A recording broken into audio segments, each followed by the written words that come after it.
for designers. The ability to put text into images and for that to be a solved problem has wrecked and will remove a lot of design jobs. There's no way around that. We can no longer reliably tell the difference between a Nano Banana Pro generated image and a real image. We've gone past the uncanny valley. It is indistinguishable.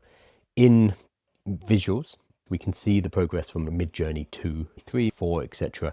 And they started with garbled faces and the 6 fingers and Will Smith eating spaghetti. And it's very easy to see how bad that was initially. We can see the progress of artificial intelligence. With code and writing, it's harder to the progress and how fast this is moving.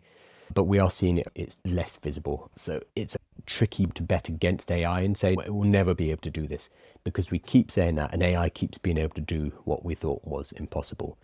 So if you are somebody who works in code, somebody who works in any field that is being affected by AI, which is increasingly everything, it is worthwhile, just because you have spent 10 years perfecting a particular skill. Maybe you have diplomas, maybe you have certificates, maybe you have a degree in that skill. Just because you've spent all that time does not guarantee that it is going to be future-proof. The sooner people realize that, the sooner they can add skills, use AI rather than be used by AI, and do well in the future. I have put together a page about this, totally free. If you go to AI with starter resources to help you work out where you are with AI right now, I've broken it down into 8 different levels so you can discover your AI level. I've created a learning guide. Again, it's all free stuff. So it's YouTube videos, Udemy courses, deeplearning.ai courses, things you should look at.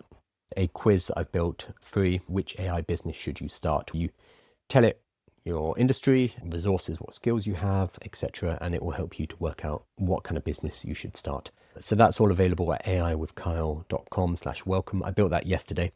So I'd love you to check that out. Tell me if it's useful. Tell me what else would be useful there.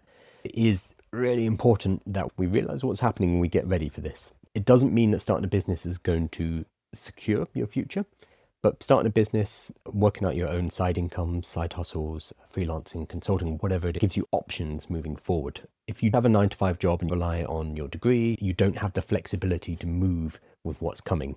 If you have that, great, a 9-to-5 job and something on the side, it gives you options. We don't know what's coming. If it's interesting to you, make sure you go and check out this page.